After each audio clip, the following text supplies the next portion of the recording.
po ay dadako na sa Word of God. Magbabasa po tayo mula po dito sa aklat ng 2 Corinthians chapter 6 verse 2. Ganito ang sinasabi ng banal na kasulatan. For he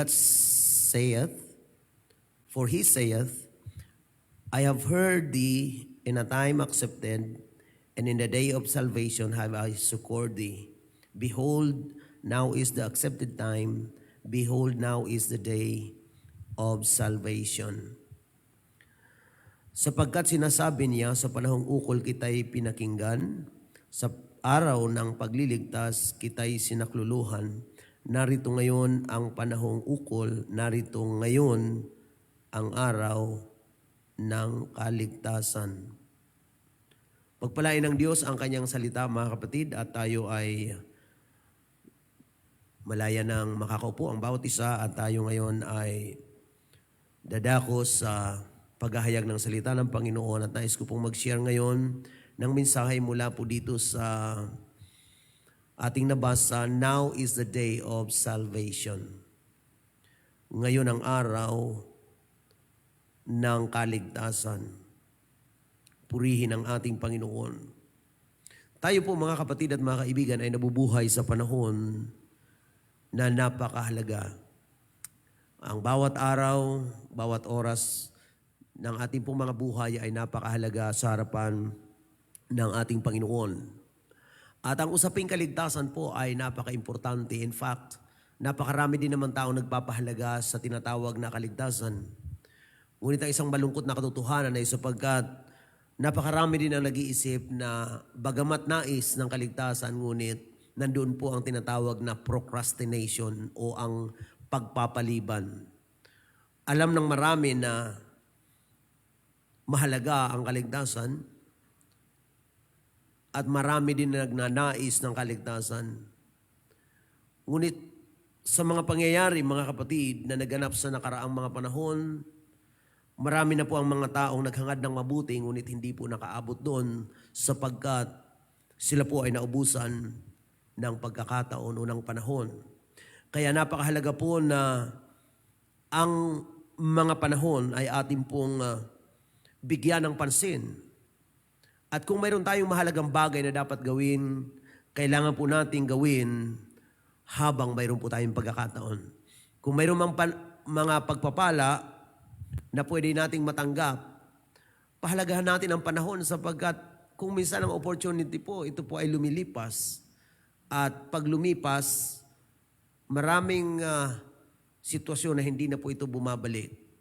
Ang opportunity po na maligtas ay isang napakalaking pribilehiyo, napakalaking pagpapala sa buhay natin. Higit sa ano pa mang bagay na pwede nating makamtan, ang kaligtasan po ay napakahalaga. Kaya nga po, sa bawat isa sa atin mga kapatid, na nagnanais na magkamit ng buhay na walang hanggan, ang panahon po ay nagbibigay sa atin ng pagkakataon. Sa ngayon, may buhay tayo. Sa ngayon, may lakas tayo. Sa ngayon, may pagkakataon tayo. Kaya po, ang kaligtasan ay hindi po natin dapat ipagpabukas, hindi natin dapat ipagwalang bahala o kaya wag po natin itong ilagay sa procrastination or pagpapaliban. Bakit napakahalaga mga kapatid ang panahon kung pag-uusapan natin ang kaligtasan? Ang banal na kasulatan ay nagtuturo po na dapat nating samantalahin ang pagkakataon, samantalahin ang panahon. Sa Ephesians 5:16 ay sinasabi po ng banal na kasulatan na samantalahin ang panahon, redeeming the time because the days are evil. Amen. Isa mga kapatid sa dahilan kung bakit ang kaligtasan ay dapat ngayon, sapagkat ang kasamaan ay nagaganap sa sanlibutan. Habang tumatagal, ang sanlibutan ay pasama ng pasama. At hindi po natin may tatanggi. Kaya nga sinasabi ng banal na kasulatan na redeeming the time, samantalahin ang panahon, sapagkat ang mga araw ay masasama. At ang sabi po ng banal na kasulatan sa 1 John 5:19, and we know that we are of God, and the whole world lieth in wickedness. Nalalaman natin na tayo sa Diyos at ang buong sanlibutan ay nakahilig sa masama. Ito po ang dahilan kung bakit kailangan nating samantalahin ang panahon. Habang ang sanlibutan ay nakahilig sa masama at habang ang sanlibutan ay pasama ng pasama, marami pong nagaganap na kasamaan sa mundo.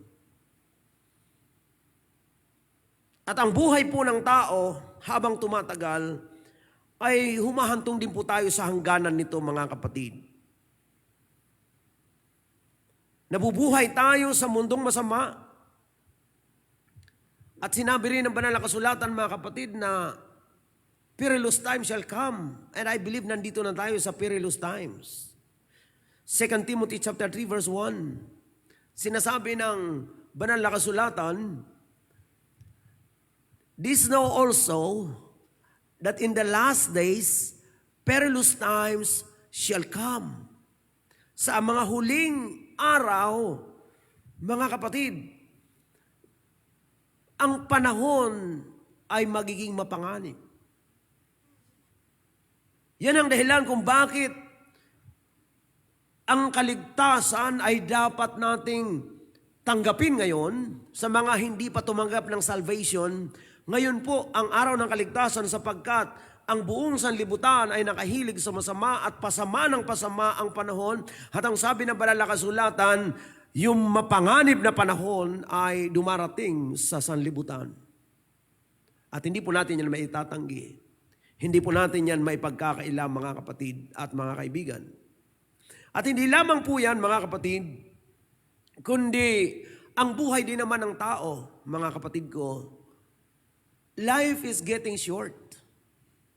Paigsi rin po yung buhay ng tao. Na bakit pinahalagahan natin ang kaligtasan, binibigyan natin ng panahon, at bakit tayo ay nagsusumikap na ang kaligtasan ay patuloy na may pahayag sa sangkatauhan. Ang dahilan po ay sapagkat ang pagkakataon lang na maligtas ay habang tayo po ay nabubuhay pa. Ang kaligtasan o ang proseso ng kaligtasan ay hindi po binibigay para sa mga taong pumanaw na. Ang proseso ng kaligtasan at ang kaparaanan ng kaligtasan ay binibigay ng Diyos sa mga taong nabubuhay pa at mayroon pang pagkakataong magpasya, tumanggap ng inaalok ng Panginoon na kaligtasan. Ang buhay po natin ay hindi natin hawak, mga kaibigan at mga kapatid.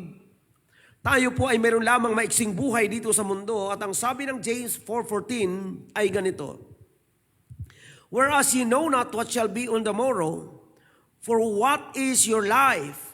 It is even a vapor that appeareth for a little time and then vanisheth away. Hindi po natin alam kung anong mangyayari bukas. Sapagkat ano daw ang ating buhay? What is your life? Ang sabi ng Biblia, ito ay katulad lang ng singaw ng usok na sa sandaling panahon ay nakikita, ngunit pagdakay nawawala. That's life on earth. Yan ang buhay dito sa sanlibutan. Tayo po ay mabilis na lumilipas, mga kapatid. Ang mga panahon ay mabilis na lumilipas, at sa paglipas ng mga panahon, sumasabay din po ang paglipas ng buhay ng tao. Yan po ay katotohanan hindi natin maitatanggi. Nagpapasalamat tayo sa Diyos na ngayon tayo ay may buhay, tayo ay may lakas. Samantalahin natin ang pagkakataon. Habang mayroon tayong panahon na magpasya, dahil ang kaligtasan po ay inaalok ito ng Panginoon sa banal na kasulatan, at tayo po habang may pagkakataong magpasya ay napakahalaga na pagpasyan po nating tanggapin ang kaligtasang inaalok ng ating Panginoon. Hallelujah! Huwag tayong masyadong kumpiyansa sa mga bukas na akala natin ay lagi nating mararating. Sapagkat ang sabi ng Proverbs 27 verse 1 ay ganito, boast not thyself of tomorrow, for thou knowest not what a day may bring forth. Huwag mong malaki ang bukas sapagkat hindi mo nalalaman kung ano ang lalabas ng bukas. Maraming mga tao may pangarap sa bukas at ngayon pa lamang ay parang ipinagdiriwang na yung maraming mga bukas. Nais ko pong sabihin sa inyo, kung mayroon man tayong panahon na masasabi nating tiyak nating nararating, ito po yung panahon ngayon. Salamat sa ngayon. Salamat na tayo nabubuhay pa ngayon. Salamat na tayo ay may lakas pa ngayon. Salamat sapagkat ang pagkakataon ay nasa kamay natin ngayon. Ngunit sa mga darating na mga panahon, hindi po natin alam. Kaya nga po ang salita ng Panginoon ay patuloy na ipinapahayag, patuloy pong ipinapangaral, sapagkat hindi po natin hawak ang ating buhay, hindi natin alam. Ang sabi na banal na kasulatan, mga kapatid, sa Hebrews 9:27, as it is appointed unto men once to die, but after this the judgment. Itinakda sa mga tao ang mamatay na minsan at pagkatapos ay ang paghukom. Ito po ay mahalagang mga bagay na kailangan ma-realize ng tao na habang tayo nabubuhay pa, ito yung tinutungo natin. Ito mga kapatid, ang mga bagay na naghihintay sa atin. There is an appointment na inilagay ng ating Panginoon na ang buhay natin sa mundong ito ay matatapos, mga kapatid ko.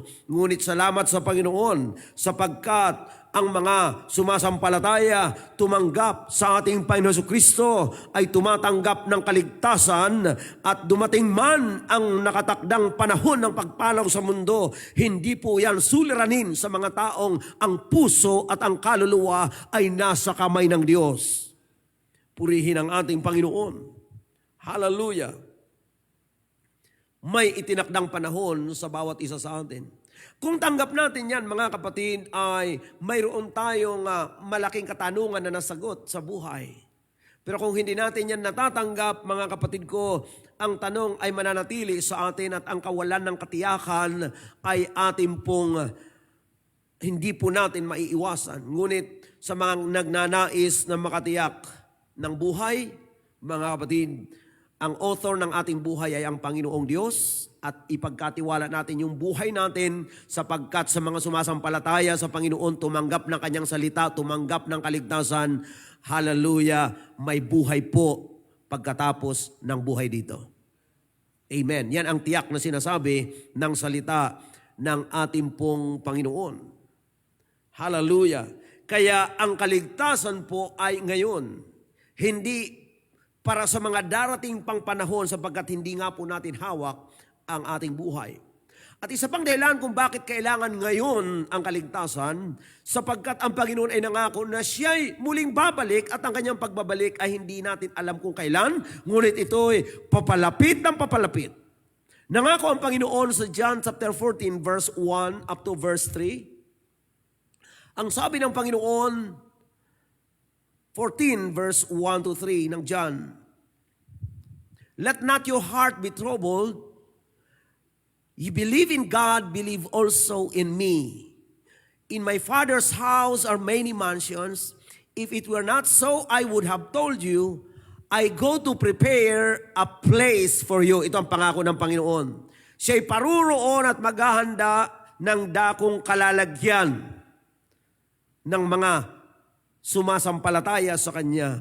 At ang pangako niya sa verse 3, and if I go and prepare a place for you, I will come again and receive you unto myself, that where I am, there ye may be also. Hallelujah. Mga kapatid, ito ang pangako ng Panginoon. Kapag naihanda na ang dakong kalalagyan, ang sabi niya, I will come again. And I will receive you unto myself. Yan ang pangako niya, mga kapatid. At ang Panginoon, ang pangako niya, hindi pwedeng hindi tutuparin. Amen. Ang Diyos ay Diyos ng katotohanan. Amen. At ang kanyang pangako ay mapanghahawakan, praise God, ng bawat sumasampalataya sa Kanya. Siya'y muling babalik. Naalala ko po, nagtanong ang mga alagad Nung ang Panginoon ay kausap nila, ang tanong nila, ano ang tanda ng iyong pagbabalik at ng wakas ng sanlibutan? Mayroong binigkas ang Panginoon sa Matthew 24 verse 6 to 8. And ye shall hear of wars and rumors of wars. See that ye be not troubled. For all these things must come to pass, but the end is not yet. For nation shall rise against nation, and kingdom against kingdom, and there shall be famines and pestilences and earthquakes in divers places. All these are the beginning of sorrows. Ang sabi ng Panginoon, makakarinig kayo ng mga rumors of wars, mga alingaw ng mga digmaan. At ang sabi ng Panginoon, huwag kayong magulumihanan. Sapagkat ang mga bagay na ito ay kinakailangang mangyari. Datapwat hindi pa ang wakas, sapagkat ang pagbabalik po ng Panginoon ay hindi po yun yung wakas ng mundo. Sa mga nakakasama natin sa ating pong series of prophecy, sa ating pong Zoom fellowship or Zoom meeting na ginaganap natin mga kapatid, ay napag-aaralan natin yan mga kapatid ng detalyado, at dito po ay nadadaanan lang natin sapagkat ang pinag-uusapan natin, ang Panginoon ay muling babalik. Amen. At sa pagbabalik ng ating Panginoon, mga kapatid, isa ito sa mga tanda, praise God, ang mga bansa laban sa bansa, kaharian laban sa kaharian. At sa kasalukuyang panahon, mga kapatid, ay nakakarinig na tayo ng mga alingaw-ngaw ng digmaan at nung pang mga nakaraang panahon. At sa ngayon ay mga actual na nagaganap, bansa laban sa bansa, girian ng mga bansa, mga kapatid ay nariyan. Ang sabi na banal na kasulatan, ang mga bagay na ito ay kinakailangang mangyari, datapwat hindi pa ang wakas. At hindi lang yun ang sinabi ng Panginoon, kundi ang sabi niya, there shall be famines, magkakaroon ng mga tagutom, pestilences, magkakaroon ng mga salot. At hindi bago sa atin, mga kapatid, na ang buong sanlibutan ay nakaranas, mga kapatid, ng salot, ng pandemic.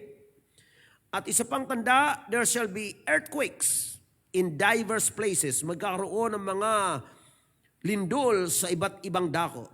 Hindi po natin ito pinag-aaralan upang maghasik ng takot at pangamba, kundi upang makita natin na ang sinasabi ng Biblia ay talaga pong nagaganap.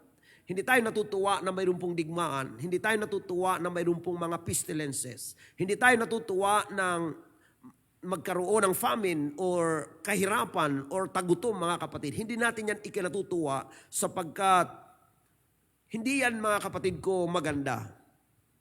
Ngunit, sinabi ng banal na kasulatan ng mga bagay na ito ay magaganap. Inuulit ko po, hindi natin ito pinag-uusapan upang tayo mangamba, upang tayo ay matakot, kundi pinag-uusapan natin ito upang lalo nating makita na totoo ang salita ng Diyos. At dahil sa totoo ang salita ng Panginoon, tayo ay maaaring magpasya na ito ay ating tanggapin, ito ay ating panghawakan. Mga salita ng Panginoon ay pwede nating yakapin bilang katotohanan sapagkat ito rin ang nagtuturo sa atin kung paano tayo maliligtas at magkamit ng buhay na walang hanggan. Marami pang mga signs, mga kapatid, na napag-aaralan natin sa ating series of lessons ng prophecy. Ngunit sa panahong ito, hindi natin maiisa-isa ang mga bagay na yon. Ngunit sapat na mabigyan po tayo, mga kapatid ko, ng paalaala na dapat po tayo ay maging handa sa pagbabalik ng ating pong Panginoon. At sa pagbabalik ng ating Panginoon, napakahalaga na ang bawat isa ay makapagpasya bago ang kanyang pagbabalik na tanggapin ang ating Panginoon Jesucristo, tanggapin ang inaalok niyang kaligtasan, mga kapatid, hallelujah, at upang tayo sa kanyang pagbabalik ay totoong maging handa. Praise God, purihin ang ating Panginoon. At magkakaroon, mga kapatid ko, ng pagsusulit ang tao sa Diyos.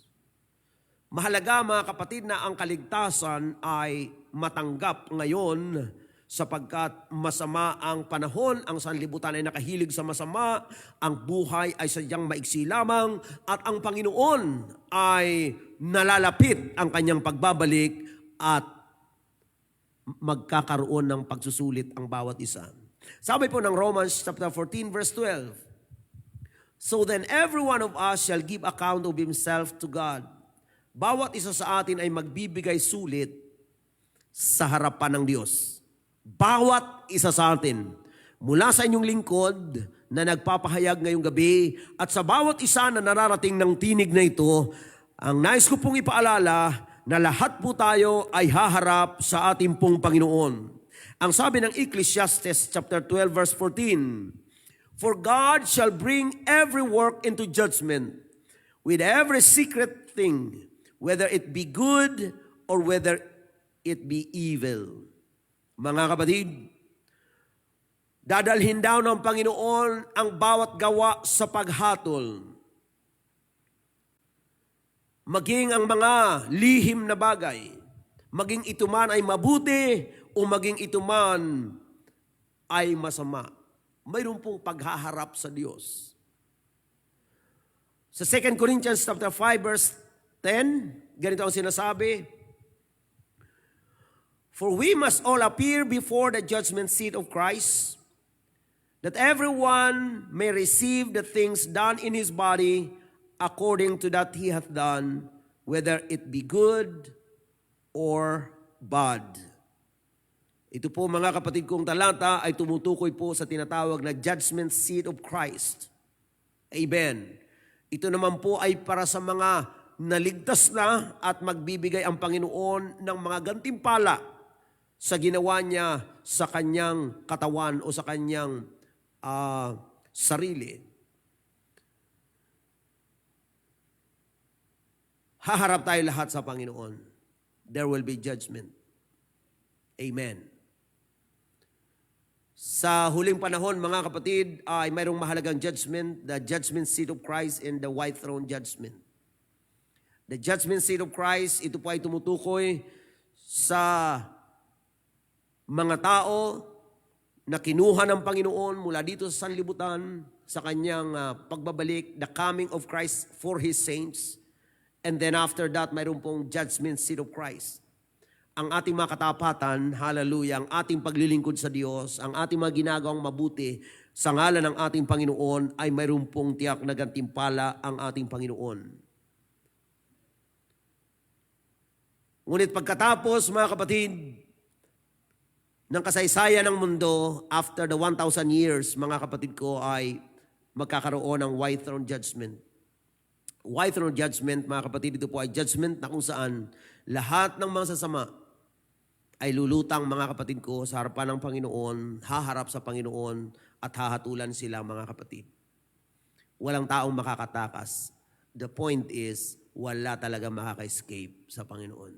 Lahat tayo haharap sa Diyos. Anumang philosophy mayroon ka sa buhay ngayon, haharap ka sa Panginoon. Maaring ang salita ng Diyos ay yung kinukutya, hindi mo pinaniniwalaan. Yung hindi mo paniniwala ay hindi yun mag-iiwas sa'yo sa Judgment Day. Haharap ka sa Panginoon. Kaya napakaganda na habang may pagkakataon, tiyakin natin kung tama ba yung ating pong mga filosofiya sa buhay. Ano po ba yung ating niyayakap na mga pananaw, mga paniniwala sa buhay? Ano bang tinataglay natin sa sarili natin? Nilalakaran natin ng mga paniniwala sa buhay. Mga kapatid, habang may pagkakataon, tingnan po natin, i-evaluate po natin, sapagkat tiyak haharap tayo sa Diyos. Anong ihaharap natin sa Panginoon kung ang buhay na ito ni hindi natin ang Diyos binigyan ng pansin? Anong ihaharap natin sa Panginoon, mga kapatid, kung sa buhay na ito, hindi natin ang Diyos nabigyan ng panahon? O kaya naman habang may lakas tayo, habang tayo nabubuhay, ang ating mga pagsisikap ay hindi po natin naibigay ang ating pong mga pagsisikap sa pagkilala sa ating Panginoon. Haharap po tayo sa ating Panginoon. At nais ko pong sabihin sa inyo na bagamat may mga taong mapapahamak, marami din pong maliligtas. Ang mga maliligtas ay sadyang tumanggap po sa alok ng Panginoon na kaligtasan. Hindi nyo po ba alam na kahit ang gabing ito ay ginawa ng Panginoon upang ialok ang kaligtasan. Halimbawa, sa pangangaral ng salita ng Diyos, kayong mga nakikinig ng pangangaral ng salita ng Panginoon. Ang Panginoon po, kung hindi nyo pa natatanggap ang kaligtasan, ay mayroon po siyang isang mapagmahal na alok sa bawat isa sa atin. Dahil ang Biblia din nagtuturo na lahat po tayo nagkasala. Wala namang matuwid sa atin. Walang pwedeng magmalaki na hindi siya nagkasala. Therefore, kung lahat tayo nagkasala, lahat tayo nangangailangan sa Panginoon. Nangangailangan tayo ng kaligtasan, nangangailangan tayo ng kapatawaran ng kasalanan. At ito ngayon, ipinapangaral ng salita ng Diyos. Mayroon tayong Diyos na nagmamahal sa atin, anuman ang kalagayan natin, maging tayo man ay makasalanan, ang Panginoon ay nagmamalasakit sa atin. Nais niya tayong iligtas, nais niya tayong dalhin sa buhay na walang hanggan. Ang paanyaya ng Panginoon sa aklat po ng Isaiah chapter 1 verse 18, ay makikita po natin na kung paanong bagamat ang tao ay nagkasala, ang Panginoon ay mayroon pong isang sinserong pag-anyaya. Ang sabi ng Biblia ay ganito, "Come now and let us reason together, saith the Lord." Sabi ng Panginoon, magsiparito kayo at tayong mga katwiranan. Bagamat ang inyong mga kasalanan ay maging katulad ng matingkad na pula, ay magiging mapuputi na gaya ng snow. Kahit na ito ay matingkad, mga kapatid, ang sabi ng Biblia, ito ay magiging katulad ng balahibo ng tupa. Kahit ito'y matingkad na pula. Ibig sabihin, that's the power of God's forgiveness, redemption, amen, na ginagawa sa pamagitan ng pagpapatawad niya. Ang mga taong makasalanan na hindi ng Diyos itinataboy, inaanyayahan. May mga taong nagsasabi, Pastor, hindi ako pwede dyan sa inyo dahil makasalanan ako eh. Hindi ako pwede dyan dahil ako ay nagkasala. Sino ba ang tinatawag ng Panginoon sa mundo? Lahat naman tayo nagkasala. Walang matuwid, wala kahit isa. Isang panlilinlang ng kaaway, ang paniwalain ng tao na siya ay wala ng pag-asa dahil siya ay makasalanan. Ngayong gabi, nais ko pong sabihin sa inyo, lahat ng makasalanan ay minamahal ng Panginoon at tinatawag ng Panginoon upang magpakumbaba, magsisi sa kasalanan, tanggapin ang Panginoon Kristo, tanggapin ang kapanganakang muling inaalok ng Panginoon sa tubig at espiritu, at ang Panginoon ay handang magpatawad, handang magligtas, handang baguhin ang ating mga buhay, at handa siyang dalhin tayo sa buhay na walang hanggan. Iyan ang nais ng Panginoon gawin. Sapagkat ang sabi ng Biblia, hindi niya nais na sino man ay mapahamak. Ang sabi po mga kapatid ng 2 Peter chapter 3 verse 9, ang Panginoon ay hindi mapagpaliban tungkol sa kanyang pangako. Katulad ng pagpapalibang ipinalalagay ng iba. Kundi ano mga kapatid? But He is long-suffering to us word. Siya'y mapagpahinuhod sa atin, not willing that any should perish, but that all should come to repentance. Hindi niya nais na sino man ay mapahamak, kundi ang lahat ay makapagsisi. Ito ang nais ng Panginoon. Ang lahat ay makapagsisi. Ang lahat ay maligtas. Sapagat hindi niya nais na ang tao ay mapahamak. Ang kapahamakan po ng tao ay ang walang hanggang kaparusahan na kanyang pupuntahan. Kung hindi tinanggap ang Panginoon Kristo o kaya naman itinakwil, mga kapatid, ang salita ng Panginoon, hindi nagpasakop sa ating Panginoong Diyos, mga kapatid, at hindi po tinanggap ang kaligtasan, kapahamakan ang pupuntahan. Ngayong gabi, hindi po tayo nangangaral upang hatulan ang sinuman. Ipinapangaral po ang salita ng Panginoon upang ang kaligtasan ay patuloy pong maiparating ng Panginoon sa pamagitan ng kanyang mga salita. Mahal po tayo ng Diyos. Mga kaibigan, mahal po kayo ng Panginoon. Kayong mga nabahaginan ng pangangaral na ito ngayong gabi. Maaring ang inyong kaibigan, iyong kamag-anak ay na-share sa inyo ang pangangaral na ito at napapakinggan ninyo. Nais ko pong ulitin, mahal po kayo ng Panginoon. Ano man po ang inyong mga pinagdadaanan ngayon, mahal po kayo ng Panginoon. Ang paanyaya ng Panginoon, lumapit sa Kanya. Kayong may mga suliranin, kayong may mga kabigatan. Anong pangako ng Panginoon? Ang Kanyang paanyaya sa Matthew 11:28. Ang sabi ng Panginoon, magsiparito sa akin kayong lahat na nangapapagal at nangabibigat ang lubha at kayo'y aking papagpapahingahin. Hindi po ba napakagandang pangako yan ng Panginoon? Nais ko lang pong ipaalaala na ang buhay sa kasalanan ay isang mabigat na buhay. Habang tayo ay hindi lumalapit sa Panginoon, ang buhay po sa paglabag sa Diyos, ang buhay sa pagkakasala, ang buhay mga kapatid sa pagsang-ayon sa masamang sistema ng sanlibutan ay isang mabigat na buhay. Kaya ang Panginoon ay nag-aanyaya, magsiparito sa akin kayong lahat na nangapapagal, nabibigat ang lubha. Nais ko pong sabihin sa inyo na tanging ang taong lumalapit sa Panginoon ang nagkakamit ng kapahingahan, mga kapatid ko, sapagkat habang tayo ay malayo sa Diyos, kabigatan ng buhay ay hindi natin maiiwasan. Maaring sabihin ng iba, hindi naman kami nabibigatan sa aming mga pangangailangan. Isang aspeto po yun. Ngunit ang pinakamabigat na aspeto na nabibigatan ng tao ay ang aspetong spiritual. Sapagkat lahat tayo ay may kaluluwa. Ang kaluluwa natin ay nangangailangan ng salita ng Diyos. Ang kaluluwa natin ay nangangailangan ng kapatawaran ng Diyos. Ang kaluluwa natin ay nangangailangan ng kaligtasan.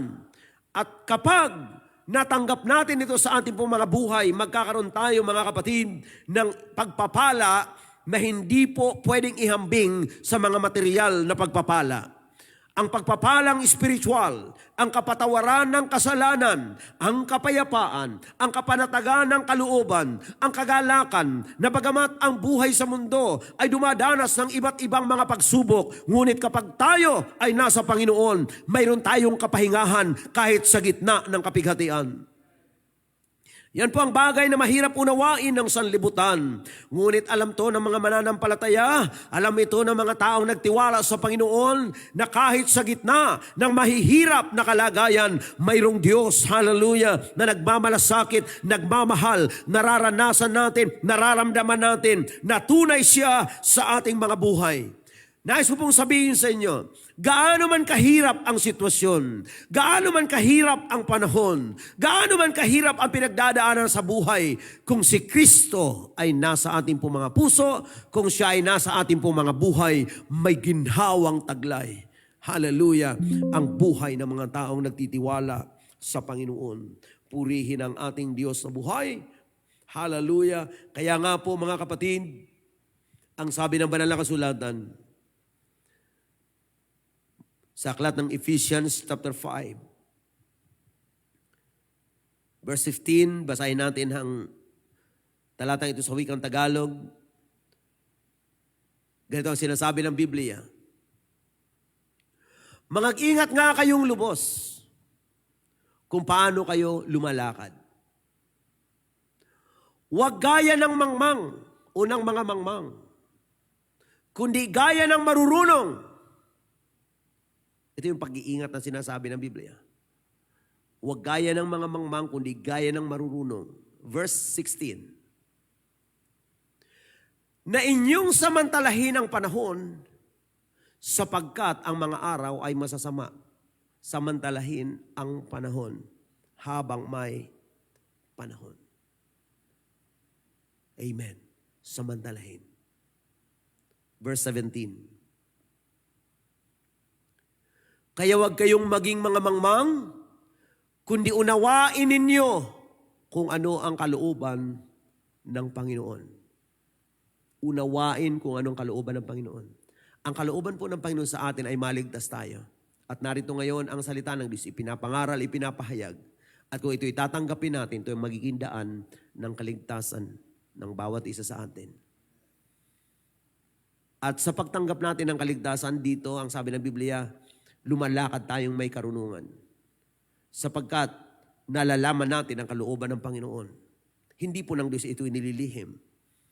Ngayong gabi, ayaw po ng Panginoon ilihim na siya ay nagmamalasakit sa atin. Ayaw ng Panginoon ilihim na nais siya tayong iligtas. Lahat ng ito ay nais ng Panginoon ipahayag sa atin. Yan ang dahilan bakit ipinahintulot ng Panginoon na maipangaral ang kanyang salita sa mga sandaling ito. Kaya nga, ang paglapit sa Diyos, mga kapatid, habang may panahon, habang may pagkakataon, ay isang napakalaking pribilehiyo. Amen. At ang kaligtasan ay hindi bukas, hindi sa kana, kundi ang kaligtasan ay ngayon. Now is the day of salvation. Ngayon ang araw ng kaligtasan. Mga minamahal, sa mga sandaling ito, nasa atin ang pagkakataon. Sa mga hindi pa tumanggap sa Panginoon, nasa inyong pagkakataon tanggapin ang salita ng Diyos, tanggapin ang Panginoon na pinakikilala ng salita ng Diyos. Sa mga hindi pa tumanggap ng kaligtasan, nasa inyo po ang pagkakataong tanggapin ang alok ng Panginoon. Magsisi sa kasalanan. Tumanggap ng kapanganakang muli sa tubig at espiritu, sa bautismo sa pangalan ni Jesucristo. Tanggapin ang kapatawaran ng kasalanan. Mga kapatid, napakahalaga to. Malimit na binibigkas natin ang napakahalagang alok ng Panginoon. Kaya nga darating ang araw, kung mayroong mang mapapahamak, pagkatapos ng maraming alok ng Diyos ang kaligtasan, hindi na po natin masisisi ang Panginoon.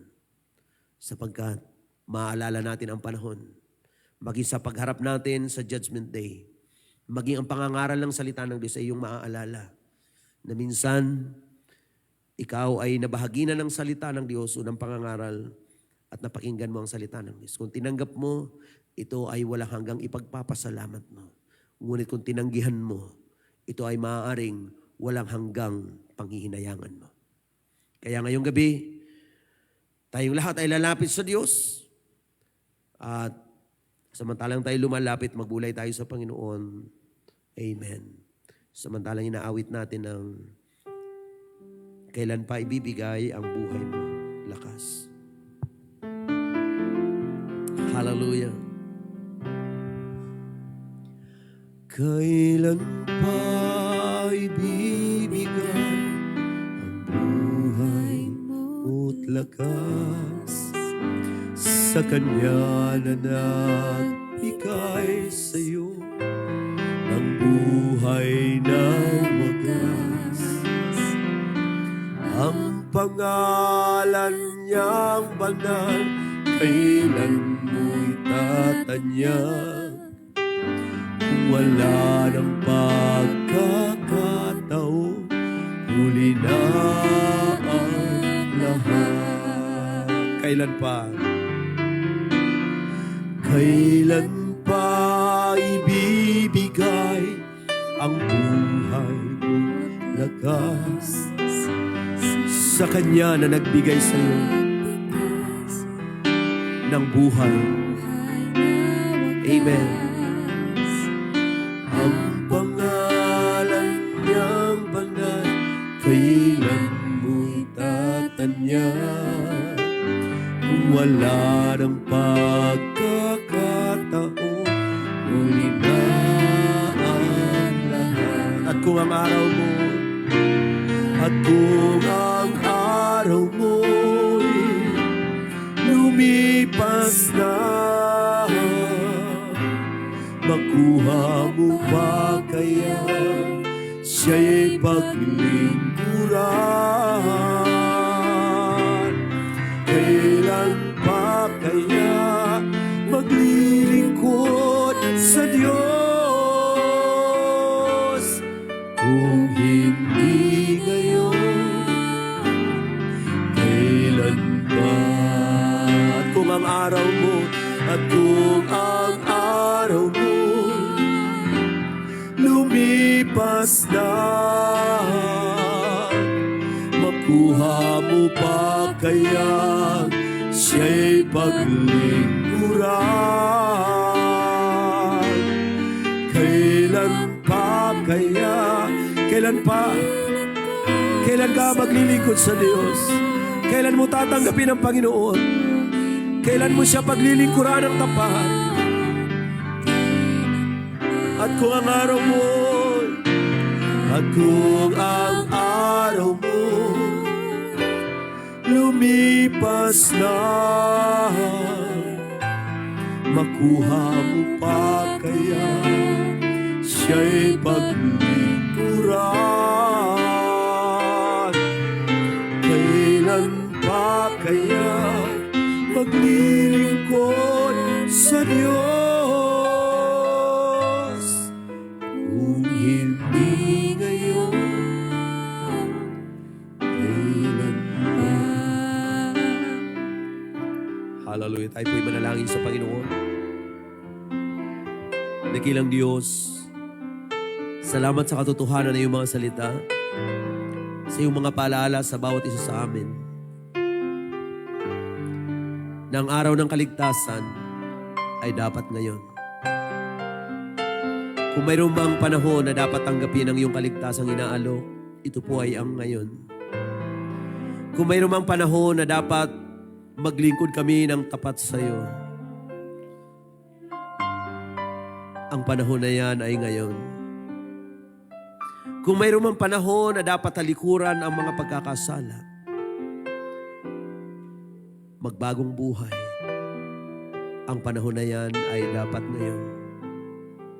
Panginoong Diyos, salamat sa mga panahong binibigay mo sa amin. Patnubayan mo po kami at turuan na aming pahalagahan ang mga panahong iyong pinagkakaloob sa amin. Ngayong gabi, pagpalain mo po ang bawat isa, lahat ng nakasama namin sa gawaing ito, Diyos. Ang mga salita mo ay patuloy na maging gabay namin at patnubay sa buhay. At tulungan mo nga po kami na ang mga panahon ay patuloy namin pahalagahan. Na patuloy namin may alay aming buhay sa iyo. Sa kaligtasan, sa paglilingkod. Para sa buhay na walang hanggan. Minsan pa, O Diyos, pagpalain mong bawat isang nakasama namin sa gawain, sa mga nakasama namin sa lugar na ito at kasama online, ikaw po ang patuloy na magpala. Minsan pa namin binabalik sa iyong lahat ng papuri. In Jesus' name. Amen. Mga kapatid, maraming salamat muli sa panahon na iyong pinagkaloob sa Panginoon at sa gawain ngayong gabi. At sa atin lahat, ang pagpapala ng Diyos ay managana. At ang biyaya niya, ang katapatan niya, ay patuloy nating maranasan sa ating mga buhay. Thank you very much, and God bless us all.